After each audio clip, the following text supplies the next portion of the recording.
What's going on, everybody? This is Smac Talk. And the question today is, who gets to win your game? How are we going to determine the winner? And our natural instinct is that the player who played the best game, whatever that means, they get to win. So maybe it's the person who planned the best and strategized and executed on their plan the best. The person that expressed their skill and mastery over the game better than any other player should win the game. And I think I agree with that. That feels right and that feels fair. I mean, if someone expressed their mastery really well, they executed their plan well, and someone who had no plan, didn't strategize, and just lucked into win won, that might not feel too good for the player who played the best. There are exceptions to this rule. Some games you just want to be silly fun and it doesn't matter who wins the game. But in a lot of games, a portion of the fun, and this varies between players, but I believe every player, at least a small portion of the fun, and it goes up to a big portion for some players, is winning the game. Or maybe not even winning the game, but feeling like you're in with a shot. Feeling like you've got a chance to at least win the game. And I think one of the things that we really want to avoid as game designers is players feeling like they have no chance to win the game. Like they're out of it completely. This is where we start to see people disengaged, bored, start doing chaotic moves to try and bring other people down because they're just not invested. They don't feel like they can win. And so we might want to hide a little bit who the winner is so no one really knows, so they feel like they've still got a chance. Or we want the game to end and be over once there is definitely and clearly a winner, a clear winner.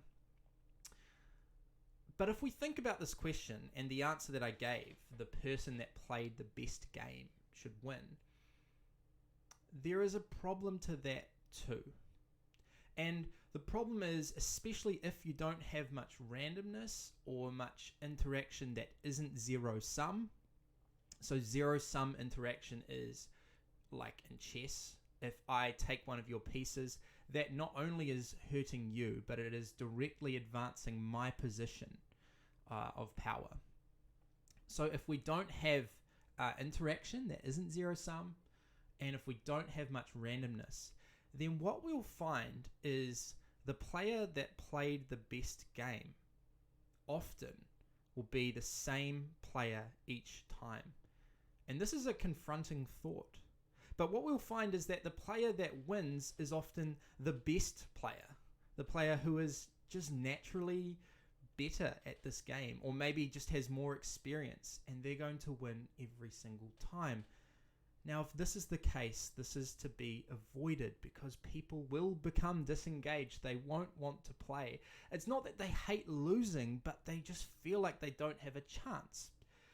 A great example is actually to point to sports.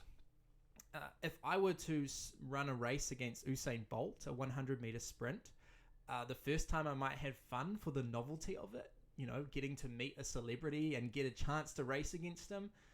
By the third or the fourth time, I'm going to be pretty humiliated and I'm not really going to find it fun anymore. And I will also be very tired. So that isn't fun. And one of the things with sports is you have divisions of athletes and they face people at their same level. Or to move this back to board games and tabletop games, this is done in chess, which it is very sport-like in that the best player will win every time, especially if there is any sort of visible skill differential between the players. The best player will win every time. So what they do with chess is they give you a rating, an ELO rating, and the game basically says, hey, you can only swim in the pool with other players in that same pool, people at your same level. If not, you're just going to get thrashed or you're going to thrash, and it's not going to be fun for the person on the receiving end. It's probably not even going to be fun for the winner because it's just not a challenge. And so with most tabletop games, if we're wanting to include more people and be a little bit more mass market, as funny as that sounds, I know that chess is mass market, but most games, we actually want players to feel like they can win. And so the curse problem is that actually maybe the best player shouldn't win every time. But we also don't want it to be that the best player wins the same amount as everyone else, because at that point, the strategy and the skill expression is just not evident. And at that point, we tend towards a game like Snakes and Ladders. Snakes and Ladders has zero skill expression. There is no strategy. It is all randomness. You can roll the die, and you have to roll the die, and you see where the die puts you. And you might land on a snake and go back. You might land on a ladder and go forward and win the game. But there is no agency. There is no skill expression. There is no such thing as a well-played game of Snakes and Ladders. And I think we can all agree that that doesn't sound fun either. So we don't want the best player to win the game every time, but we also don't want them to win the same amount as others. We want them to be rewarded for their good play, and we want them to win more often than other players, but not every time. And doesn't this sound like a cursed problem? And so I want to point out, and I've sort of alluded to, 3 ways that you can win a game. 3 levers, I guess, that the designer can pull to determine a winner. And the first one is purely the player's decisions, strategy, planning, skill, however we want to name it, just how good the player is at the game. They can improve with experience. But this is a game like chess is fully this. If you've got a good strategy, if you plan ahead, you are completely in control of your own fate. I guess the opponent's decisions also matter, but this is pure strategy. And then we have randomness, and Snakes and Ladders is this way, where the game determines who wins the game. And I'm not at fault for my losses, and I'm not the one who can really claim any credit for the wins. And the third way we can determine a winner is not to let the game decide and to not let the player themselves decide, but to let the other players decide, sort of the group or the table, or Cole Worley says the cabal. And these games are commonly referred to as king-making games, where I'm not super responsible for my own fate. I might have some control, but ultimately the winner is determined by the group, how they decide to play, how they decide to beat down on other players or help other players out. And any of these win conditions, any of these ways of winning a game on their own are just completely flawed. I don't want to play a game where this is the main factor and the only factor at all. I want to play a game, yes, where my strategy and my choices matter. And I feel like I'm being rewarded for playing well.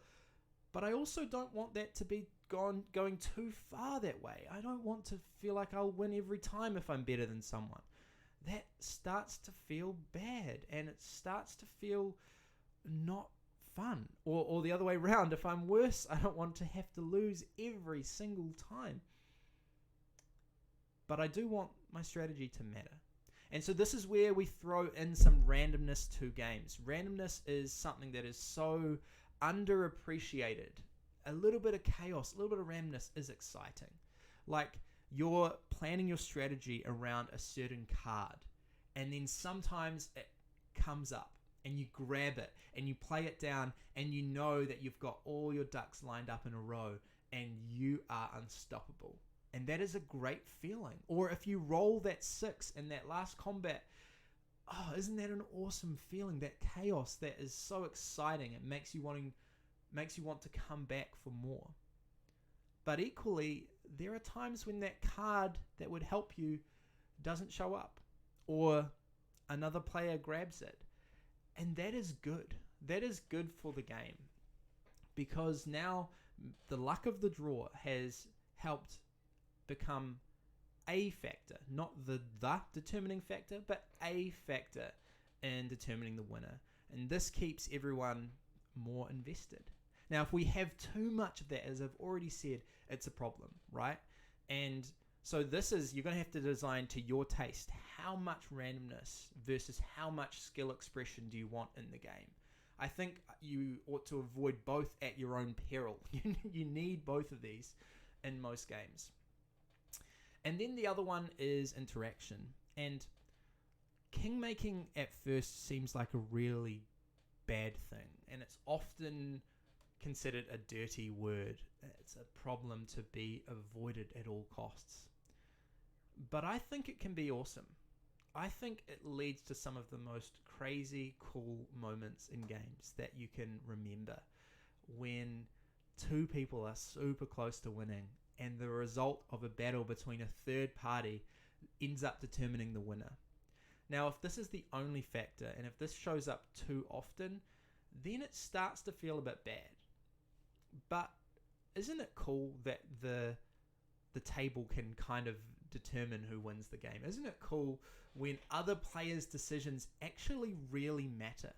Where you don't just feel like you're playing your own game, but actually you can make decisions that would affect how other people's games go. This means you're not just looking down at your own player board, but you're looking across to the other players. You're negotiating, you're doing a little bit of table talk, and you're aware of their every move. And if you think about it, learning to play the table becomes another area of skill expression. You need to not only be aware of what you're doing, but aware of what the other players are doing. And another layer of skill is anticipating what players would maybe do, what you think they're most likely going to do. This is something that is really cool in games. I think a game like Citadels does this really well, where on the surface it's a very light game. There's a lot of luck, in terms of what building cards you get, but there's a lot of strategy, and the strategy is in reading your opponents. It is, if this person grabs the assassin, who are they going to assassinate? And you try to get into their mind and pick the character that they're not going to assassinate. And that is something that is really special and fun in games. So I think that to get around this curse problem, and it's never fully resolved, because, well, how can it be? How can we make it feel fully fair? Sometimes the game will be decided by a dice roll if you've got randomness, or sometimes the game will be decided by someone playing better and just being naturally better at the game. And so we can't fully resolve this, but I think having a combination of all three of these factors, tweaked to your liking and tweaked to your market's liking, is the best way to get around this problem. So we want to have interaction that matters, where players can discover and watch how other people are playing, and they can anticipate how they're playing. We want to have randomness, where actually sometimes that strategy just won't work because the card you needed didn't show up, or the player that needed a 6 versus you needing 1 to 5 on the die roll, they get that 1 in 6 times, and they end up beating you even though you had a better strategy. We want a little bit of that leads to memorable moments. And of course, we want skill expression in games. We want players to be able to improve and get better and feel like they're rewarded for playing the game well. So who gets to win your game? That's something that you need to think about and discover. Thanks for watching.